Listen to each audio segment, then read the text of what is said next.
Mean राशि के जीवन में आज हम मार्च महीने की महानता को समझने जा रहे हैं। कैसे ये मार्च का महीना आपके आर्थिक परिपूर्णता को प्रदर्शित करता है, वो कौन से कार्य हैं जो आपके सिद्ध हो सकते हैं, भाग्य की स्थिति, आपके कैरियर का साथ कितना मिलेगा, इन सब बातों को आज हम इस वीडियो के माध्यम से कवर करने जा रहे हैं। ध्यान दीजिएगा, हम वो तारीख भी आपको बताने जाएंगे जो तारीख आपके लिए बेहद शुभ और कल्याणकारी होगा, और वो तारीख भी आप समझिएगा जिस तारीख में आपको सतर्क रहने की आवश्यकता होगी।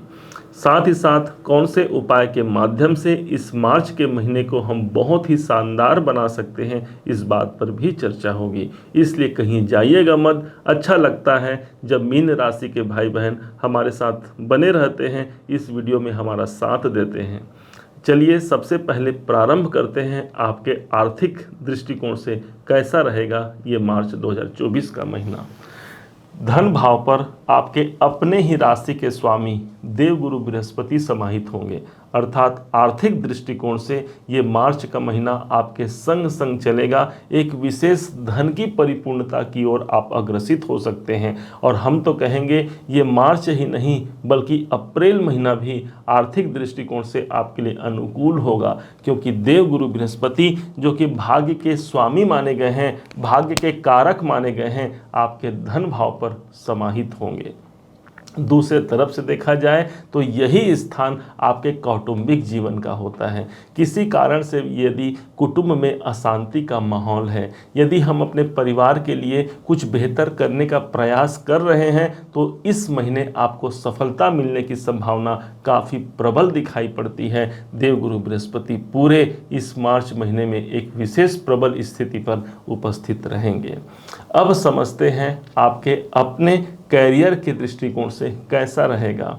दशमेश जो बनते हैं यही देवगुरु बृहस्पति हैं, और यही बन रहे हैं आपके ठीक धन भाव पर, अर्थात कर्म क्षेत्र में कोई विशेष परिवर्तन या किसी विशेष बदलाव की स्थिति देख सकते हैं। आप वर्तमान में जो जॉब कर रहे हैं, जो नौकरी कर रहे हैं, वहाँ धन की विशेष उन्नति देखने को मिल सकती है मार्च और अप्रैल महीने, दोनों ही महीने, क्योंकि गुरु देवता धन भाव पर उपस्थित होंगे। आप धन के लिए एक नया प्रयास कर पाते हैं, और अपने प्रयासों का प्रतिफल भी आपको जरूर मिलता है। कर्म के दृष्टिकोण से, कैरियर के दृष्टिकोण से अनुकूल होगा। दूसरे तरफ से समझते हैं आपके साहस और पराक्रम के जो मालिक हैं वो बनते हैं शुक्रदेव, और शुक्रदेव उपस्थित रहेंगे पूरे इस मार्च महीने के प्रारंभ में ही आपके लाभ भाव पर, अर्थात मैं अपने पराक्रम से अपने लाभ को खींच पाऊंगा, क्योंकि लाभ के भाव पर उपस्थित हैं। जैसे ही 7 मार्च का डेट आता है, यही शुक्रदेव एक घर आगे चले जाएंगे, अर्थात 12वें घर पर चले जाएंगे, जो कि शनि का स्थान माना गया है। शनि देवता के संग संग शुक्र भी चले जाएंगे। दोनों आपस में प्रबल मित्र हैं, और इस हिसाब से आपका साहस पराक्रम चला गया इन्वेस्टमेंट की ओर। कोई निवेश करने का आप योजना यदि बना रहे हैं, समय आपका 7 मार्च से 31 मार्च तक आपके अनुकूल रहेगा। शुक्र धन के कारक माने गए हैं। धन भाव मतलब धन के कारक शुक्र का 12वें घर पर जाना, कोई पैसा लग सकता है आपके निवेश के रूप में, आपको ये जानना चाहिए। दूसरे तरफ से देखा जाए तो ये हमारी यात्राओं का स्थान होता है। अभी 7 मार्च के पहले कोई ऐसी यात्रा हो सकती है जो धन लाभ दिला जाए, कोई कामनाओं की पूर्ति करा जाए, लेकिन 7 मार्च से 31 मार्च का समय किसी विदेश जाने का योग बन सकता है, किसी दूर के यात्रा का योग बन सकता है, या फिर अपने कैरियर के लिए भी आप दूरी की यात्रा कर सकते हैं। अब समझते हैं आपके सुख भाव को। सुखेश जो बनते हैं यही बनते हैं बुध देव, और बुध की स्थिति 12वें घर पर होगी। अब चतुर्थ के स्वामी का 12वें घर पर होना, हमने कहा कि स्थानांतरण इत्यादि का योग बन सकता है। चतुर्थ के स्वामी का 12वें घर पर जाना, आप कोई प्रॉपर्टी संबंधी कार्य को सुनियोजित ढंग से पूर्ण कर सकते हैं। लेकिन जैसे ही 7 मार्च का ही डेट आता है, यही बुधदेव एक घर आगे बढ़ जाएंगे, अर्थात मीन राशि पर ही ये प्रविष्ट हो जाएंगे। माना जाता है मीन राशि पर जब बुध देव प्रवेश करेंगे, ये इनके मित्र की राशि है, अर्थात गुरु और बुध की आपस में मित्रता प्रबल है। अब यहाँ पर एक विशेष बात देखने को ये मिलेगी कि राहु देव ऑलरेडी विद्यमान है। जैसे ही 14 मार्च का डेट आता है, सूर्य भगवान भी इसी भाव पर अर्थात आपके अपने राशि पर 3 ग्रहों का प्रभाव हो जाएगा।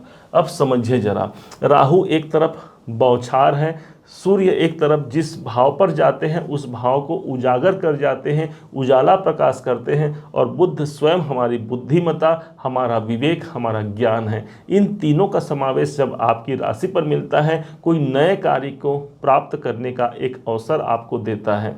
साथ ही साथ आपके जीवन साथी या जीवन संगिनी के द्वारा आपको सपोर्ट और समर्थन प्राप्त होने की संभावना प्रबल होती है। किसी मित्रों का साथ आपको मिल सकता है, क्योंकि तीनों ही ग्रहों की जो दृष्टियां हैं वो ठीक आपके सप्तम भाव पर होगी। सप्तम भाव पर इनकी दृष्टियां पड़ती है जब, तब व्यापार इत्यादि में भी अच्छी अनुभूति आपको प्राप्त हो सकती है इस मार्च के महीने में। अब समझते हैं आपके पंचम भाव को। पंचम भाव हमारा लव रिलेशन है, हमारी बुद्धिमत्ता है, और साथ ही साथ हमारे कोई विशेष डिसीजन है, जो कि अष्टम भाव पर विराजमान रहेंगे चंद्रमा। शुरुआत का 2 दिन आपको सतर्क रहने की आवश्यकता है। किसी बड़े डिसीजन पर आप प्रयुक्त हो रहे हैं तो 2 दिन शुरुआत का आपको ध्यान से आपको रखना होगा। दूसरी तरफ से समझिए आपके नौकरी के दृष्टिकोण को, तो नौकरी के लिए ये समय अनुकूल होगा, प्रेम प्रसंग के लिए समय अनुकूल होगा। यही नहीं, जब भी आप नौकरी की बात करते हैं आपको समझ लेना है कि सूर्य की स्थिति कहाँ पर है। सूर्य देवता 12वें घर पर हैं, अर्थात नौकरी भाव को ये देख भी रहे होंगे। किसी परिवर्तन की आशा आप लगा करके बैठे हैं कि मेरे नौकरी में परिवर्तन कब होगा, तो 14 मार्च तक आप प्रयास कर सकते हैं। 12वां घर हमारा विदेश का होता है, 12वां घर हमारे परिवर्तन का होता है, और जो कि नौकरी भाव को देख रहे हैं अर्थात कोई परिवर्तन की स्थिति बन सकती है। जैसे ही सूर्य आपके अपने राशि पर आते हैं 14 मार्च के 12:36 पर, स्वयं के अंदर एक अनुभूति आ सकती है किसी विशेष कार्य की जागृति के लिए।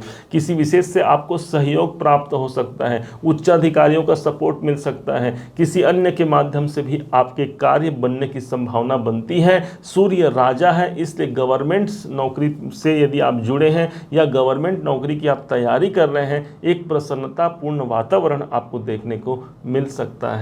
व्यापार की स्थिति हमने समझा, भाग्य की स्थिति में हमने समझा कि मंगल देव लाभ भाव पर गए हैं, अर्थात भाग्य भी आपके संग संग चलेगा। जैसे ही ये मंगल देव 15 मार्च के बाद जब 12वें घर पर जाते हैं, वहां पर आपको थोड़ी सतर्कता रखनी पड़ेगी, अन्यथा 15 मार्च तक का समय भाग्य आपके अनुकूल चलेगा। भाई एक तो हमने कर्म कर लिया, और दूसरा यदि भाग्य का समावेश यदि हो जाए हमारे जीवन में, तो यही समझिए 1 रुपए के बदले हमें 4 रुपए की प्राप्ति होती है। यही तो है भाग्य, और ये भाग्य प्रबल होता है अपने इष्ट देव की आराधना से। अब कौन से देवता की आराधना से आप इस मार्च को बेहतर बना सकते हैं, इस बात को भी अभी हम जानने वाले हैं। अब 17 मार्च से 25 मार्च का समय जो होगा वो होलाष्टक का समय होगा। इस होलाष्टक के समय को बहुत अनुकूल नहीं माना जाता है किसी विशेष नवीन कार्य के प्रारंभ करने के दृष्टिकोण से। यदि आपको नए व्यापार को आरंभ करना हो, गृह प्रवेश करना हो, विवाह करना हो, या फिर किसी ज्वाइनिंग लेटर में आपको सिग्नेचर करना हो, तो 17 से लेकर के 25 मार्च तक आपको रुक जाना चाहिए, क्योंकि ये समय अनुकूल नहीं होता। 25 मार्च को होली होता है, और होली के बाद फिर से ये समय अनुकूल सिद्ध हो सकता है। अब समझते हैं उन तारीखों को जो तारीख आपके लिए बेहद कल्याणकारी और सफलता कारक सिद्ध हो सकता है। हमने मीन राशि के लिए निकाला हुआ है 6 मार्च, 7, 8, 11, 12, 15 और 16 मार्च आपके लिए शुभ और कल्याणकारी हो सकता है। इसके विपरीत जिसमें आपको सतर्क रहने की आवश्यकता होगी, 1 मार्च, 2, 9, 17, 18, 19, 28 और 29 तारीख आपको सतर्कता से परिपूर्ण रहने की संभावना प्रबल बनती है। यदि इस दिन भी कोई जरूरी काम करना पड़ जाए तो अपने गुरुवर का आशीर्वाद लेकर के, अपने इष्ट देवता का कृपा प्राप्त करते हुए आप अपने कार्य को प्रारंभ कर दीजिए। निश्चय मानिए गुरु और भगवान का आशीर्वाद जिसे मिल जाता है, अपने आप उसे कार्य में सजगता और सिद्धता जरूर प्राप्त हो जाती है।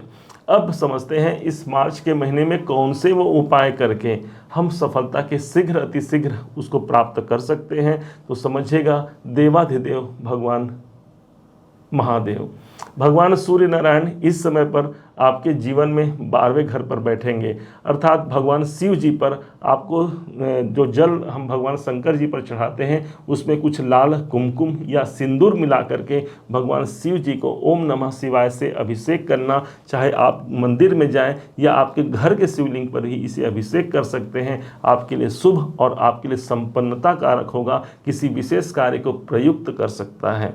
बात ये उठती है कि जिस जल को हम भगवान शिव जी में अर्पण करते हैं उसे रखना कहाँ चाहिए। ध्यान दीजिए, यदि आप जल विसर्जन कर सकते हैं तो जल पे विसर्जन कीजिए, अन्यथा ऐसे किसी स्थान पर डालिए जहाँ पर किसी का पैर न पड़े, गमले में या फिर साइड में कहीं पर रख सकते हैं। निश्चय मानिए ये भगवान शंकर जी सभी कार्यों को सिद्ध करते हैं। भावी मेट सकत त्रिपुरारी कहा गया है। हमारे किस्मत में यदि कितनी भी परेशानी चल रही हैं, भगवान शिव जी में वो सामर्थ्य है कि हमारे किस्मत के लेख को बदल करके एक पॉजिटिव, एक अच्छी स्थिति पर ला करके हमें खड़ा कर सकते हैं। उम्मीद है आप सबने इसे समझा है, आप सबने इसे जाना है। यदि आपने इसे समझा है, जाना है, मेरे समझाने का प्रयास यदि आपको सार्थक लगा हो, मेरे समझाने का तरीका यदि आपको सार्थक लगा हो, तो हर बार की भांति इस बार भी अपना प्यार भरा लाइक और कमेंट करना कभी मत भूलिएगा। बहुत मोटिवेशन मिलता है हमें कि हमने अच्छा कार्य किया है और मीन राशि ने हमें सराहा है। और हाँ, यदि अभी तक आपने चैनल को सब्सक्राइब नहीं किया है, सब्सक्राइब भी कीजिएगा। पुनः एक बार फिर आप सभी का दिवस बहुत मंगलमय हो, इन्हीं शुभकामनाओं के साथ। जय श्री राम।